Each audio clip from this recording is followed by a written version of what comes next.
Hisam Choucair, who lost 6 members of his immediate family, 3 generations in one night of a very, very closely knit family.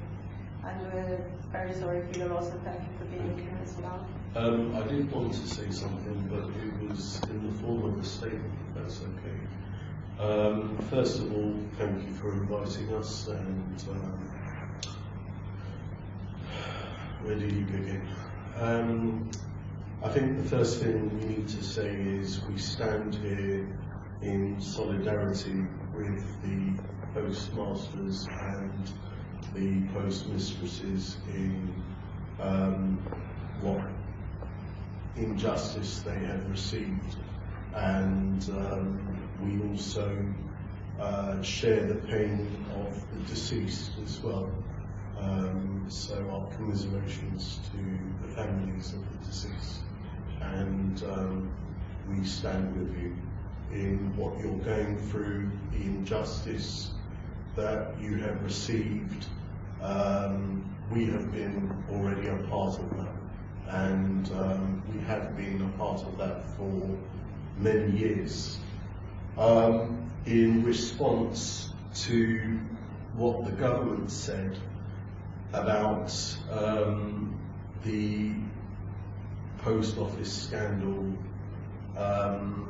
being the biggest injustices, and this is with the greatest respect to you all. For me, or miscarriage of justice were his words.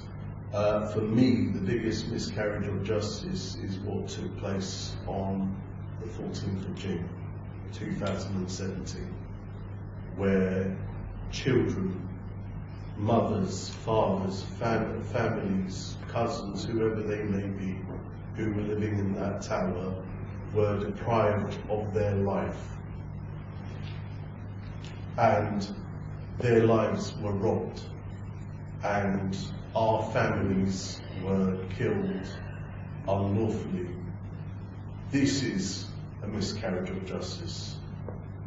I mean, I could give you many examples of miscarriage of justice, like you said, in terms of opening an inquiry the second day whilst others were searching for their loved ones. Some of the people were still in the building, you know, and it was chaotic, and the government didn't ask our opinions on this, how we felt, and the whole idea of the government opening an inquiry was to identify its own systematic failures and to tick a box, and to say to the public that I, as a government, for example, have done the right thing by opening an inquiry. So it was a tick box, really, and it wasn't there to serve our benefit in any way, shape or form. If you look at the timing of it, I mean, people, I'm sure, didn't even probably know what an inquiry was at that time. Some people may have, some people weren't, you know, may not have known. And so the timing was dreadful, the way it was handled, lack of empathy, lack of humanity, lack of consideration towards the families. Until today, we haven't received an apology from the government as to why they've done this and the impact of their opening an inquiry and running a criminal investigation parallel to opening an inquiry, which has caused the delay of justice, which until today, what are we, 5 years on, maybe going into 6 years, are we? 6.5 years. 6.5 years, still no justice, still no criminal prosecutions. In fact, nothing's going to be starting until probably 2025. So this is just going to drag on and drag on. And this was intentionally done. And it was done due to the systematic failure of the state and it was done intentionally and to dampen the fight of, say, the families in the justice of our loved ones. It was done intentionally to control public order within the community, and it was also a get out of jail card for the crooks to prepare their own cases, to claim immunity, to hide behind statutory law, and it's disgraceful, and it's just unheard of, you know, and our voices or our opinions were not taken into consideration. What's also a miscarriage of justice is, and an insult, is to have on the death certificates of our loved ones, to have words that are an insult to the way our family died. For example, on our family's death certificates, we have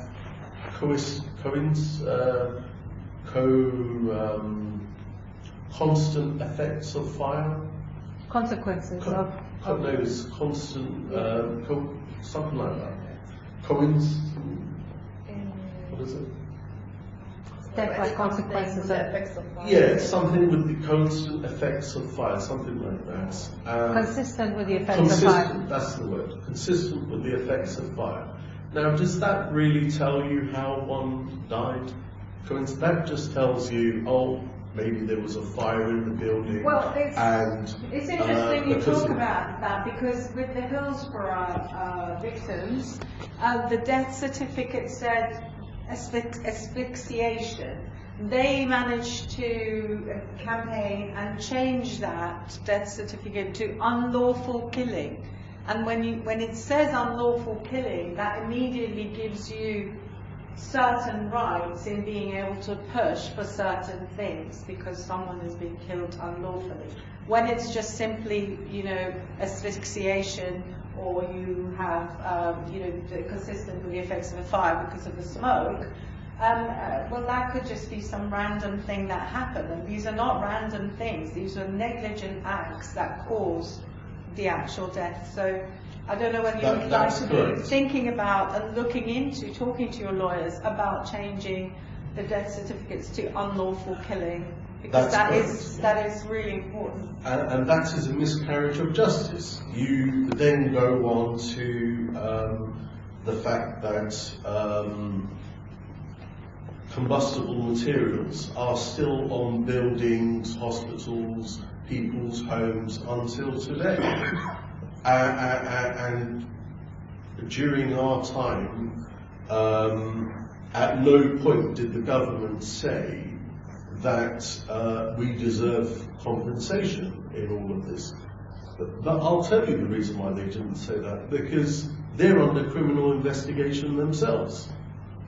So they're not going to come out with all of this towards us and be empathetic to us about what's happened and what, you know, they can do to make things better, etc.